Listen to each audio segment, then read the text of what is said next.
Okay dear aspirants, आज हम पास paper से एक प्रेसी को सॉल्व करने की कोशिश करेंगे।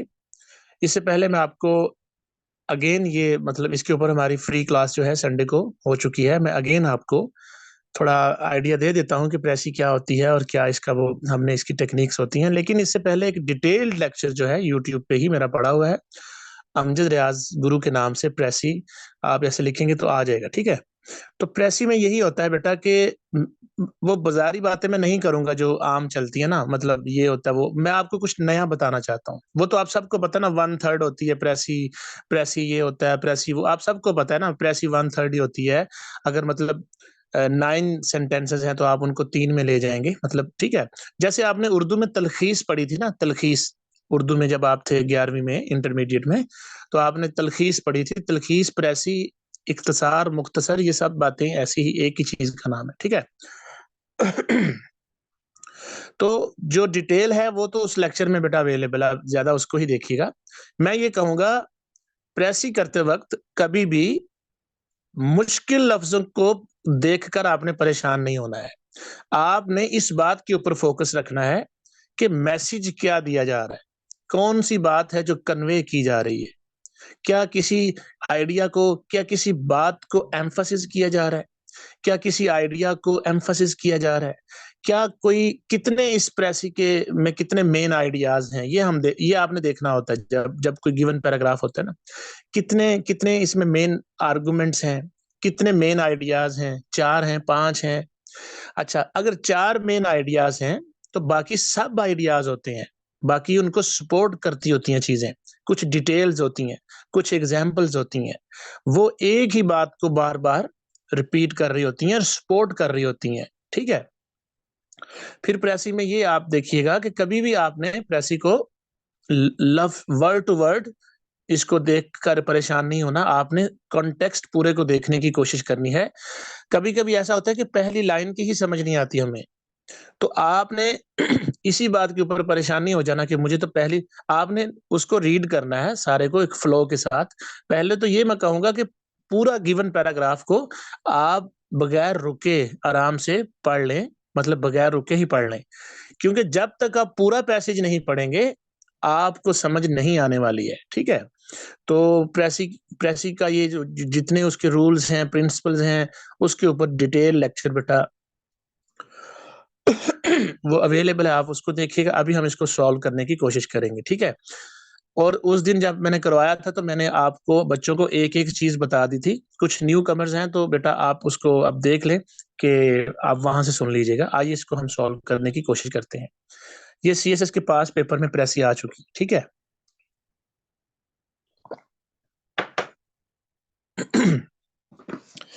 अच्छा, the greatest civilisation before ours was the Greek, ठीक है। हमसे पहले जो ग्रेटेस्ट सिविलाइजेशन थी वो ग्रीक ग्रीक की थी, ठीक है। मतलब दे टू, उन्होंने भी लिव्ड, लिव्ड क्या होता है, रहना, लिव्ड, ठीक है। दे टू लिव्ड, वो भी रहे इन अ डेंजरस वर्ल्ड। डेंजरस क्या होता है, खतरनाक, खौफनाक दुनिया, ठीक है। मतलब क्या, जहां पे थ्रेट्स हों, जहां पे खतरात हों, जहां पे मुश्किलात हों, ठीक है। And they were a little highly civilized people surrounded by barbarous tribes and always threatened by the greatest Asian power, Persia. Greek civilisation एक ग्रेटेस्ट सिविलाइजेशन थी। दे टू वो भी अब इससे क्या नजर आ रहा है, इसका इसका ये मतलब है, दे टू मतलब वो भी। तो वो भी क्या मतलब, कोई और भी है? हाँ, कोई और भी है। मतलब ये कि उस वक्त के हालात में, उस मुश्किल तरीन दौर में कुछ और भी एम्पायर्स थी, कुछ और भी लोग थे उस जो कंटेम्परेरी एम्पायर्स थी, ठीक है। तो ये सब क्या था कि खतरनाक दुनिया में रह रहे। खतरनाक दुनिया से क्या मुराद है, जो इंसान की जो ह्यूमन हिस्ट्री है ना, ह्यूमन हिस्ट्री, इसमें बेटा वॉयलेंस रहा शुरू से ही। अगर आप हिस्ट्री को उठा के देखेंगे ना, आपको wars, battles, violence, death tolls, human loss, economic loss, ठीक है, आपको हमेशा बहुत ज्यादा जो है ना वो वॉयलेंस नजर आएगा। ठीक है, एक वो सर्वाइवल ऑफ द फिटेस्ट वाली बात है, ठीक है, वो डार्विन ने कहा था सर्वाइवल ऑफ द फिटेस्ट, मतलब कि वही सर्वाइव करेगा जो फिटेस्ट होगा, ठीक है। तो इसको आज की दुनिया में भी आप रिलेट कर सकते हैं। तो मतलब क्या कि चैलेंजिंग इन्वायरमेंट थे, थ्रेटनिंग इन्वायरमेंट थे, हर एक को एक दूसरे से खतरा था। इसीलिए मैं कहता हूं ना, सीएसएस की तैयारी से पहले एक तैयारी होती है, और वो होती है रीडिंग। जब आप वर्ल्ड हिस्ट्री पढ़ेंगे, थोड़ा बहुत आप पढ़ लीजिएगा, वर्ल्ड हिस्ट्री बुक है बीवी राव की, आपको आइडिया हो जाएगा। कुछ दुनिया की वॉर्स के बारे में पढ़ें, कुछ दुनिया में जो कॉन्फ्लिक्ट्स हुए, कुछ हिस्ट्री के बारे में पढ़ें। तो प्रेसी जब आती है ना, तो फिर आपका सारा अगला पिछला नॉलेज भी उसमें काम आ रहा होता है, मतलब थोड़ा बहुत आपको सपोर्ट मिलती है चीजों को अंडरस्टैंड करने में। तो क्या यहाँ पे बात हो रही है कि भाई वहां डेंजरस दुनिया थी, खौफनाक थी, क्या मतलब चैलेंज थे, बहुत ज्यादा चैलेंजेस थे, बहुत ज्यादा compete करने का एक मतलब माहौल होता है पूरी दुनिया में, हमेशा से, आज भी है, राइवलरी होती है हमेशा से, ठीक है। अच्छा, तो जो ग्रेटेस्ट सिविलाइजेशन ग्रीक थी, तो ये हाईली सिविलाइज्ड लोग थे, ठीक है, बड़े मुहज्जब, यानी उन उन अपने वक्त की एम्पायर्स में से, अपने वक्त के लोगों में से ये हाईली सिविलाइज्ड थे, ठीक है। और सराउंडेड बाय क्या होता है, सराउंड होता है ना, सराउंडिंग्स, आपके इर्द गिर्द, गिरदो नवा, सराउंडेड बाय, ये घिरे हुए थे, ये चारों तरफ से घिरे हुए थे बाय बारबरस। बारबरस क्या होता है, क्रूअल, रूथलेस, जालिम, वहशी, ठीक है, मतलब जो जो इनह्यूमन हो, जिसमें इंसानियत ना हो, ठीक है। तो सराउंडेड बाय बार्बरस ट्राइब्स, तो ट्राइब्स कबीले, तो वहशी, अनसिविलाइज्ड, रूथलेस और वायलेंट जो कबाइल थे, ये उनमें घिरे हुए थे। कौन, ग्रेटेस्ट सिविलाइजेशन ऑफ ग्रीक, ठीक है।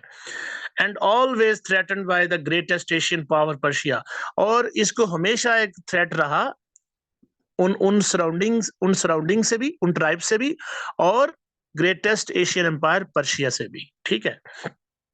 आगे चलते हैं, यहाँ की क्या बात हो रही है, यहाँ एक बात के ऊपर बार बार जोर दिया जा रहा है कि जो ग्रीक एम्पायर थी या ग्रीक सिविलाइजेशन थी, उसको अपने वक्त के लिहाज से बहुत से इंडेंजरिंग इन्वायरमेंट का सामना करना पड़ा था, और हो सकता है उसको वॉर्स, बैटल्स लड़नी पड़ी हो अपने सर्वाइवल के लिए, ठीक है।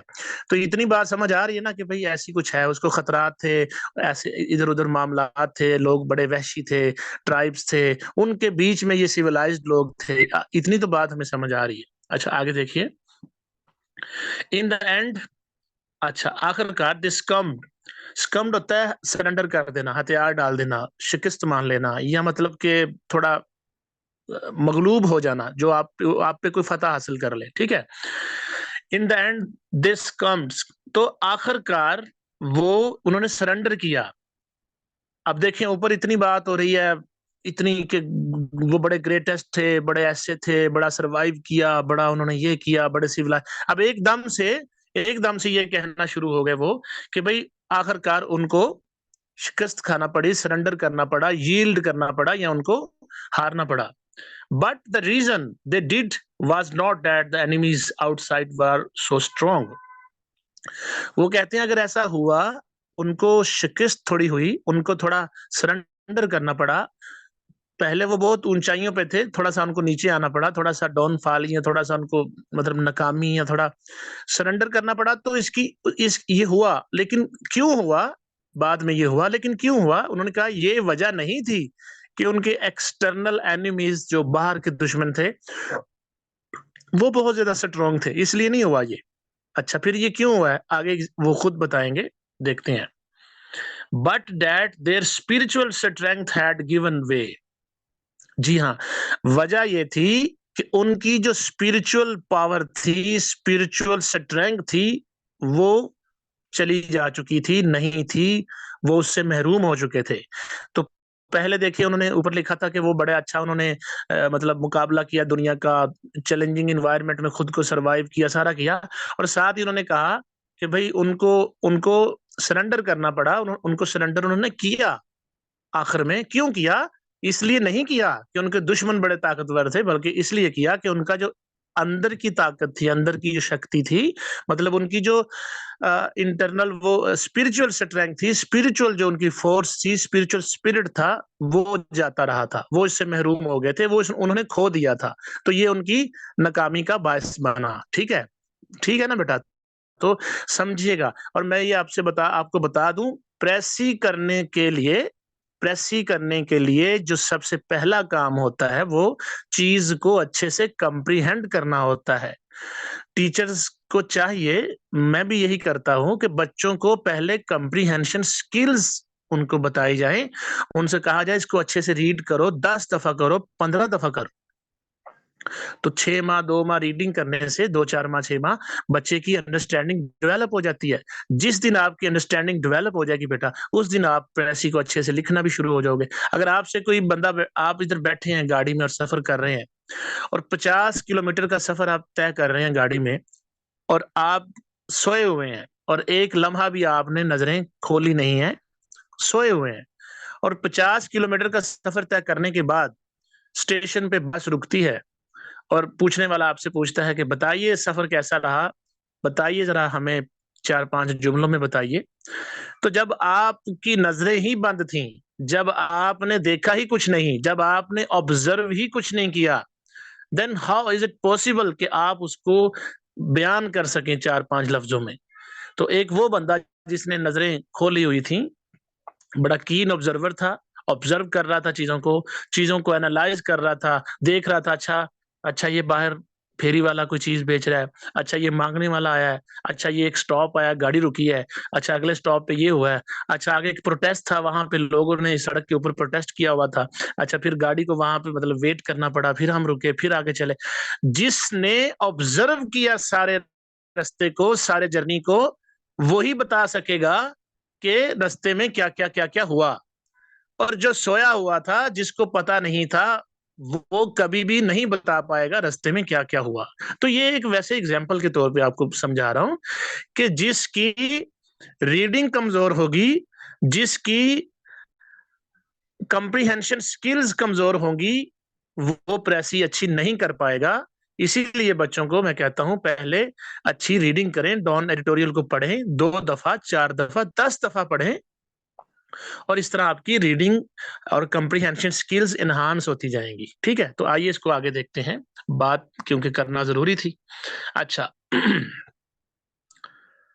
उनकी जो है ना स्पिरिचुअल स्ट्रेंथ वो जा चुकी थी। ठीक है, वाइल दे हैड इट, जब उनके पास ये थी, ये जो स्पिरिचुअल पावर थी, स्ट्रेंथ थी, दे केप्ट ग्रीस अनकंकर्ड, उन्होंने ग्रीक को नाकाबिले फतह रखा। यानी जब तक उनके अंदर वो थी ना स्पिरिचुअल स्ट्रेंथ, तो पूरी दुनिया के ऊपर वो मतलब गालिब रहे।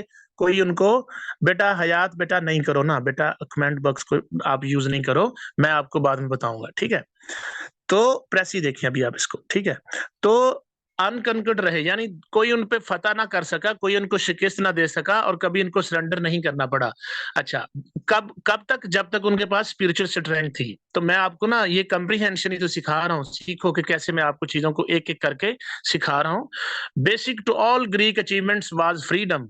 ठीक है, ऊपर बात हुई थी कि वो बुरे हालात में उन्होंने सरवाइव किया, नीचे बात हुई कि उनको सरेंडर करना पड़ा। जो सरेंडर करना पड़ा, क्यों करना पड़ा? क्योंकि उनके पास स्पिरिचुअल स्ट्रेंथ उनकी जा चुकी थी, वो इस चीज को खो चुके थे। अब आगे बात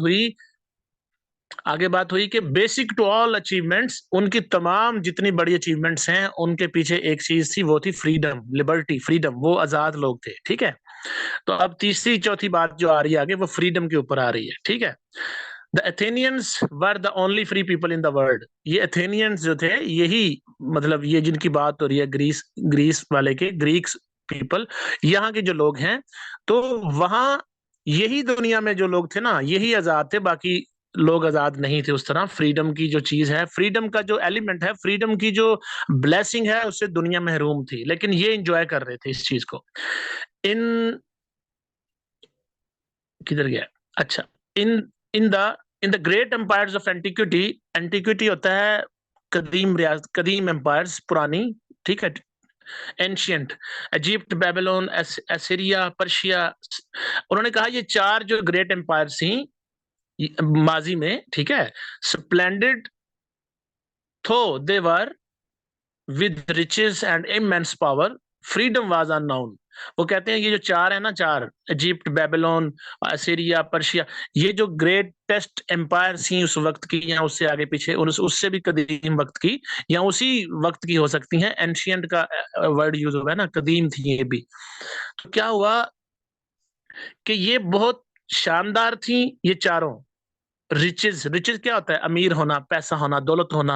अमारत, अमारत अलिफ से, आइन से नहीं, अलिफ से अमारत, अमीरी वाली अमारत, ठीक है। अमारत थी, पैसे थे, इमेंस पावर थी, बहुत ज्यादा पावर भी थी, ठीक है। लेकिन फ्रीडम वाज अननोन, लेकिन इनको फ्रीडम की ब्लेसिंग का नहीं पता था। दे वर डिप्राइव्ड ऑफ फ्रीडम, इनको फ्रीडम फ्रीडम का नहीं पता था। मतलब सब कुछ था, पैसा था, दौलत थी, इमेंस पावर थी, सब कुछ था, इन्फ्लुएंस था, लेकिन फ्रीडम का इनको नहीं पता था, ठीक है। आगे देखिए, the idea of it was born in Greece, इसका आइडिया तो ग्रीस में पैदा हुआ, मतलब ग्रीस में जन्म लिया। किसने? फ्रीडम ने, फ्रीडम ने, फ्रीडम। अब दो तीन सेंटेंसेस में ना फ्रीडम की बात होना शुरू हो गई है, वो पिछली बातें वहां खत्म हो गई हैं, ठीक है, लेकिन लिंक करेंगी ये सारी बात बाद में। अच्छा, the idea of it was born in Greece and with it Greece, और इस आइडिया के साथ, इस चीज के साथ, किस चीज के साथ? फ्रीडम के साथ, Greece was able to prevail against all the man power and wealth against her. Greece इस काबिल था, इस काबिल रहे, प्रिवेल करना, छा जाना, डोमिनेट कर जाना, अगेंस्ट, तमाम चीजों के अगेंस्ट छा जाना, डोमिनेट कर जाना। ऑल द मैन पावर, तमाम मैन पावर। मैन पावर क्या होता है? मतलब आप सोल्जर्स कह सकते हैं, आप वैसे मैन पावर कह सकते हैं जो आपके खिलाफ यूज की जाए, लड़ाई की जाए, झगड़ा किया जाए, ठीक है। जब जंगें होती हैं तो उसमें मैन पावर होती है। अच्छा, एंड वेल्थ, और दौलत। अरेड, अरेड होता है, अरेड होता है कंबाइन हो जाना, यूनाइट हो जाना, सफ बंदी कर लेना, यानी दौलत और सोल्जर्स और मैन पावर ये सब मिला के भी जो है ना, वो ग्रीस इन सब को शिकस्त देते थे। मतलब जिनके पास दौलत भी थी, मैन पावर भी था, सब कुछ था, लेकिन ग्रीस फिर भी जीत जाते थे। क्यों? लिखा ना पीछे, प्रिवेल अगेंस्ट, वो प्रिवेल हो जाते थे, छा जाते थे, डोमिनेट कर जाते थे। क्यों? क्योंकि उनके पास ब्लेसिंग ऑफ फ्रीडम थी, फ्रीडम की उनके पास नेमत थी, फ्रीडम को वो अवेल करते थे, फ्रीडम को एंजॉय करते थे, फ्रीडम उनके पास थी। अच्छा, आगे देखिए, at Marathon and at Salamis, overwhelming numbers of Persian were defeated by small Greek forces. ये दो मकामात हैं, दो बैटल्स हो सकती हैं, आप खुद इसको रिसर्च कीजिएगा। मतलब at Marathon and at Salamis, ये दो जगहों पे, दो मकामात पे, दो हिस्ट्री में ऐसे वक्त आए जब जब क्या हुआ कि पर्शिया की जो ओवरवेलमिंग, ओवरवेलमिंग होता है बहुत ज्यादा, बहुत ज्यादा, ठीक है, जब बहुत ज्यादा नंबर, तादाद, पर्शिया की बहुत ज्यादा तादाद थी, मेजोरिटी थी, ज्यादा थे, तो उनको डिफीट हुई, उन्होंने शिकस्त खाई। किससे? By Greek forces, small Greek forces, Greek की छोटी। क्यों खाए? क्यों? इनके पास क्या था? फ्रीडम थी, उनके पास फ्रीडम नहीं थी। आगे देखिएगा अगली लाइन में, इट वॉज प्रूव्ड देयर, और ये बात साबित हुई तब, that one free man was superior to many submissively obedient subjects of a tyrant. ये बात उस वक्त हुई कि जो एक फ्री बंदा है, वन फ्री मैन, यानी फ्रीडम वाला, वन फ्री मैन, एक आजाद बंदा, एक फ्री बंदा, फ्रीडम वाला बंदा, was superior, वो सुपीरियर है, वो आला है, अफजल है, too many submissively obedient subjects. जो सबमिसिवली क्या होता है? मतलब ओबीडियंट होना, ताबेदार होना, सबमिट करना खुद को मतलब के ओबे कर लेना किसी के, ठीक है। ओबीडियंट भी वही होता है, सब्जेक्ट्स अवाम होती है, ठीक है, राया होती है, राया लोग, ठीक है, पीपल, नेशन, सॉरी, लोग होते हैं, ऑफ अ टायरेंट, एक जालिम के। तो एक फ्री बंदा, एक फ्रीडम वाला बंदा सुपीरियर है उन उन हजारों बंदों से, उन ज्यादा बंदों से जो जो किसी जालिम के मोहताज हों, उसके अंडर हों, उसकी गुलामी करें, ठीक है। कुछ इस तरह इसको आप ले सकते हैं। अच्छा, एंड देन, और फिर there were freedom, and and then and then sorry sorry, मैं आपके कमेंट्स देख रहा हूँ। साउंड बेटा सबको आ रहा है, आवाज सबको आ रही है बेटा, आप चेक करें। एंड एथेनियंस जो थे, were freedom, where freedom was the dearest possession, was the leader in those amazing victories. और एथन जहां था, एथन और स्पार्टा वहां शहर थे ये। तो एथेंस जहां freedom was the dearest possession. Possession क्या होता है? कोई चीज आपकी मलकियत में हो, कोई चीज पोजेस करते हैं आप, कोई चीज ऑन करते हैं। तो डियरेस्ट सबसे प्यारी चीज, सबसे प्यारी चीज क्या थी? फ्रीडम। उनके पास, एथेंस वालों के पास थी सबसे डियरेस्ट पोजेशन था, सबसे अच्छा एक पोजेशन, सबसे अच्छी मलकियत जो थी, सबसे अच्छी क्वालिटी जो थी, वो क्या थी? Freedom. And was the leader in those amazing victories. तो एथेंस के पास फ्रीडम जैसी नेमत थी, फ्रीडम जैसी डियरेस्ट पोजेशन था उनके पास, और वो अमेजिंग विक्ट्रीज उन्होंने हासिल की। क्योंकि बिकॉज ऑफ फ्रीडम।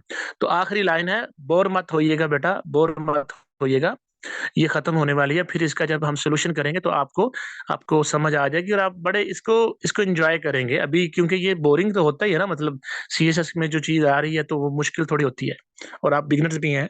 बाहर आइए, इसको आगे खत्म करते हैं। Greece rose to the very height.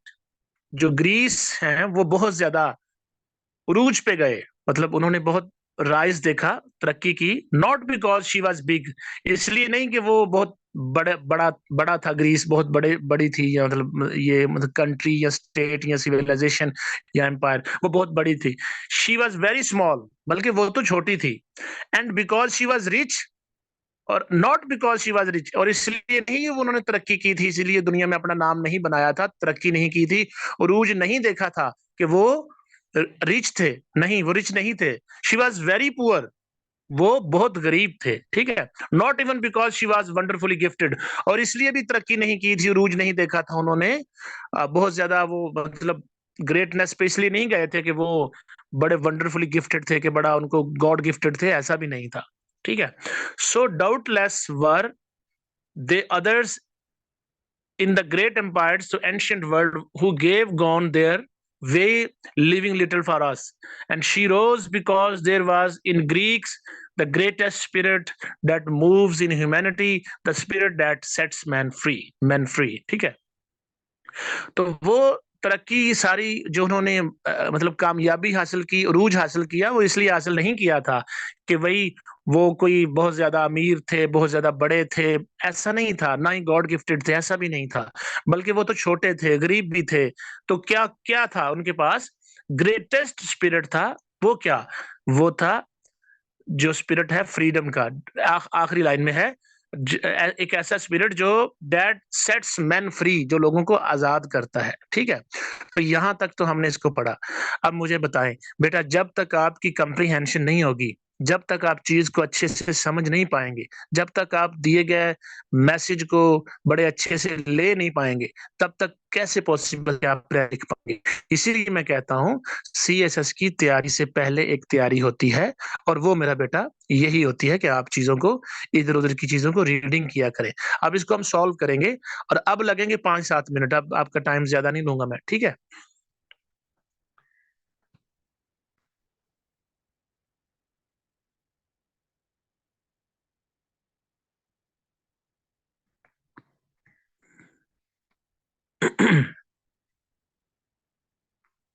ये देखिएगा,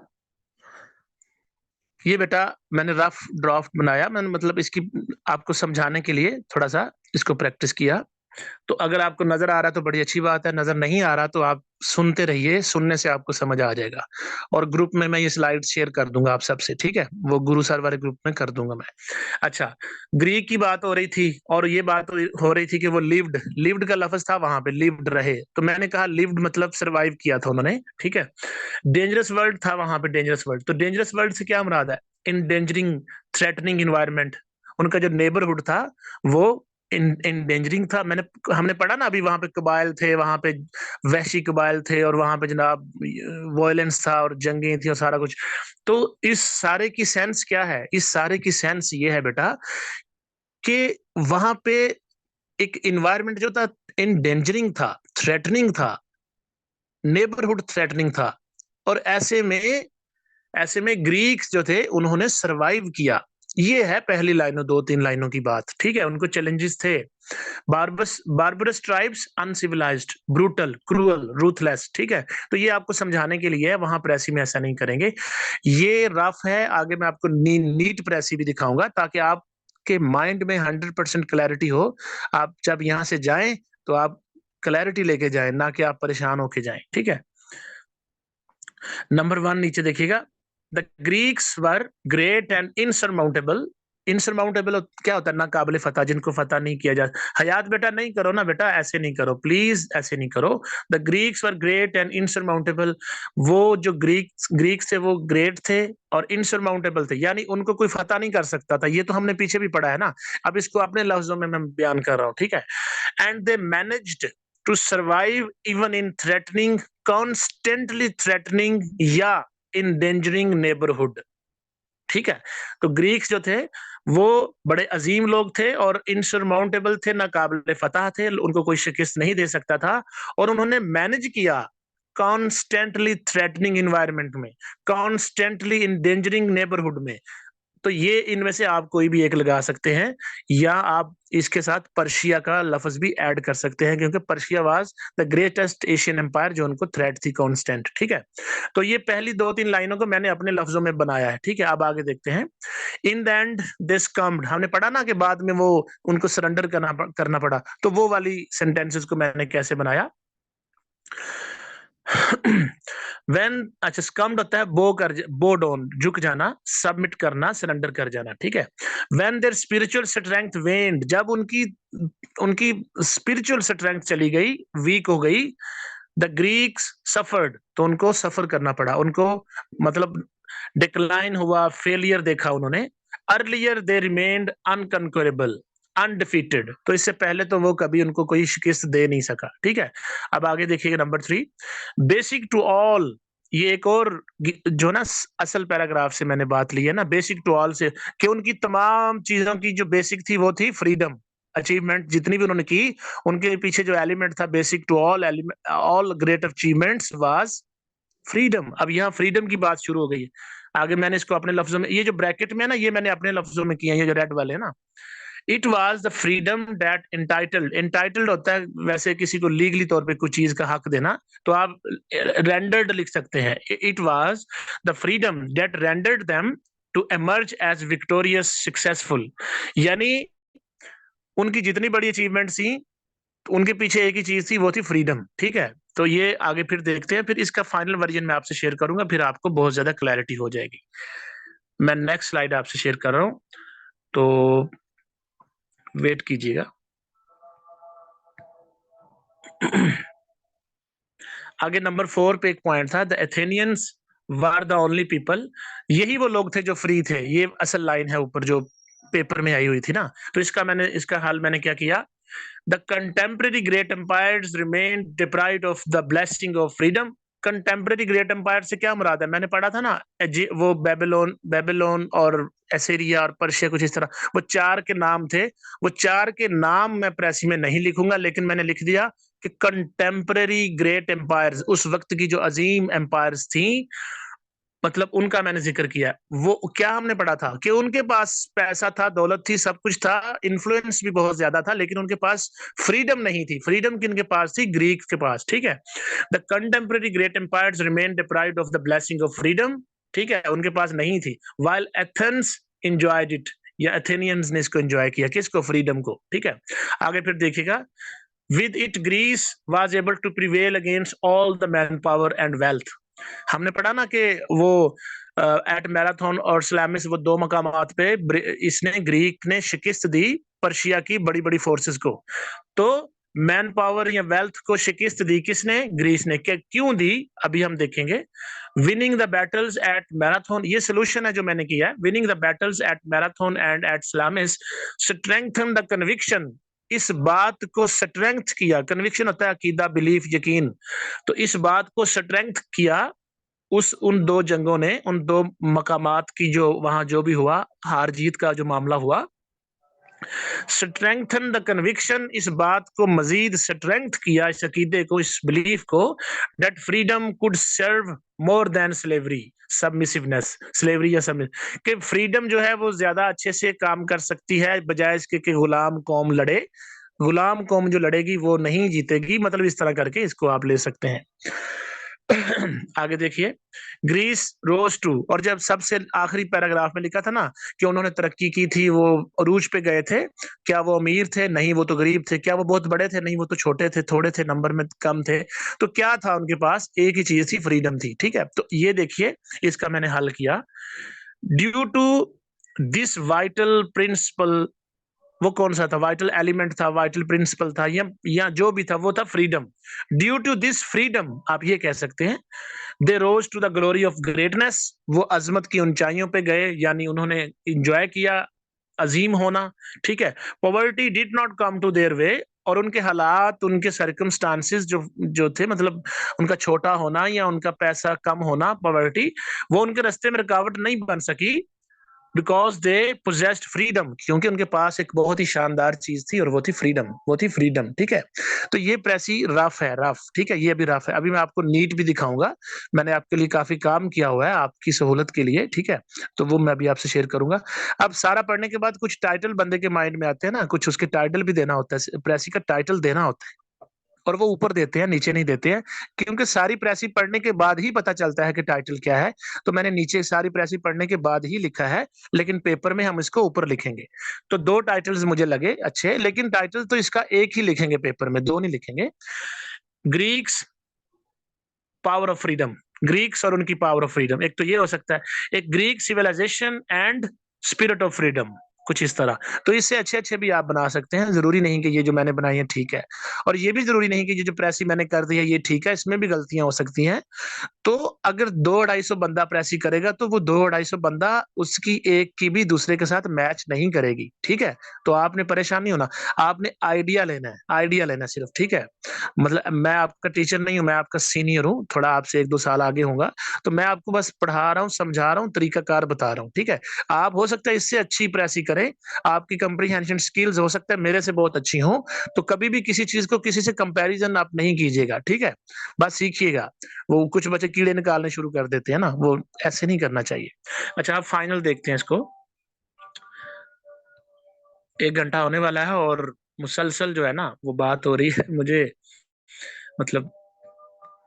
अच्छा, ये देखिएगा, ये फाइनल है बेटा, फाइनल। अभी जाइएगा मत, ये सीखे बिना नहीं जाइएगा। ये है फाइनल फॉर्म में आ गई अब। ठीक है, अब हम इसको दोबारा पढ़ते हैं। ये मतलब पेपर में ऐसे करेंगे, और नीचे वर्ड थोड़े काउंट कर लेते हैं, वर्ड्स कितने हैं, लेकिन बहरहाल ये तो आपको समझा रहा हूँ, ये कोई ऑफिशियल तो कहीं मैं नहीं इसको मतलब पेश कर रहा आपके लिए। The Greeks were insurmountable, Greeks नाकाबिले फतह लोग थे, and they manage to survive, और उन्होंने सर्वाइव किया, मैनेज किया, even in constantly threatening environment, constantly threatening environment में। और अगर थ्रेट का लफ्ज वहां यूज है ना ओरिजिनल पैराग्राफ में, तो यहाँ पे आप लिखें एंडेंजरिंग इन्वायरमेंट, एंडेंजरिंग इन्वायरमेंट। ठीक है, but when their spiritual strength waned, लेकिन जब उनकी स्पिरिचुअल ताकत, स्पिरिचुअल स्ट्रेंथ, पावर जो है वो कमजोर पड़ गई, दे सफर्ड फेलियर्स, तो उनको शिकस्तों का सामना करना पड़ा। देख लें, मैंने ओरिजिनल पैराग्राफ से एक भी लफ्ज नहीं उठाया, ये बात याद रखिएगा। कभी भी आपने प्रेसी, जो गिवन प्रेसी का पैराग्राफ होता है, उसमें से कभी भी आपने बोरो नहीं करना, कोई भी वर्ड उठाना नहीं है। मैंने भी कोशिश की एक भी ना उठाऊं। अच्छा, actually it was the spirit of freedom, ये फ्रीडम का स्पिरिट था, that rendered them to emerge as victorious all the times. अब देखो, फौरन मैंने फ्रीडम की बात कर दी, क्योंकि फ्रीडम की बात हो रही थी ना, फ्रीडम ना, उसकी वजह से वो हमेशा विक्टोरियस रहे, ऑल द टाइम्स विक्टोरियस, जीते जीते अरूज देखा। ठीक है, आगे है कंट्रेरिली, ये कनेक्टर भी लगाए हुए हैं ना, साथ साथ कनेक्टर्स भी आपने लगाने हैं। प्रेस ही पूरी एक यूनिट की फॉर्म में पेश करनी है, ये नहीं कि बिखरी बिखरी हो और एक का दूसरे के साथ कोई लिंक ही ना हो, कोहेरेंस होना जरूरी है, लिंक होना जरूरी है। ठीक है, ऐसा लगे जैसे एक ही पैराग्राफ आप पढ़ रहे हैं, ये नहीं कि चीजें बिखरी हों और एक आइडिया इधर जा रहा है, एक आइडिया इधर जा रहा है, ऐसा नहीं होगा। तो कंट्रेरिली, कंट्रेरिली क्या होता है? इसके ओल्ड, इसके बरक्स। अब यहाँ इसका क्या मतलब? पीछे हमने बात की कि उनके पास फ्रीडम थी, और कंट्रेरिली इसके उल्ट, इसके बरअक्स क्या था? The contemporary great empires remained deprived of freedom, जो उस वक्त की अजीम एंशियंट एम्पायर थी, वो इस चीज से महरूम थी, उनके पास फ्रीडम जैसी नेमत नहीं थी। ये हमने पढ़ा है ना। तो उन चारों के नाम लिखने की जरूरत नहीं है, यहाँ पे डिटेल्स लिखने की जरूरत प्रेसी में नहीं होती है। अच्छा, अगर मैं 4 के नाम लिखता, ज्यादा जगह लगनी थी, मैंने लिखा कंटेम्परेरी ग्रेट एम्पायर्स, तो बजाय इसके मैं चारों के नाम भी लिखूं और ये भी लिखूं कि वो ग्रेट एम्पायर्स थी, तो मैंने सिर्फ लिख दिया कंटेम्परेरी, उस वक्त की। कंटेम्परेरी होता है हम असर, एक जमाने में इकट्ठे होना, उस वक्त में इकट्ठे होना, जैसे आज इमरान खान नवाज शरीफ इकट्ठे हैं, मतलब इनका दौर है, हर चीज का जो दौर होता है ना इकट्ठा, तो कंटेम्परेरी पॉलिटिशियंस हैं ये सारे, ठीक है। अच्छा सॉरी। अच्छा अच्छा, वो नहीं थी उनके पास। वाइल एथेनियंस एंजॉयड इट, वो हमने पढ़ा कि एथेनियंस को उन्होंने एंजॉय किया अनडाउटेडली। फिर मैंने कनेक्टर यूज किया, फिर मैंने कनेक्टर को यूज किया। Winning the battles at Marathon and at Salamis strengthen the conviction that freedom could serve better than सबमिसिवनेस।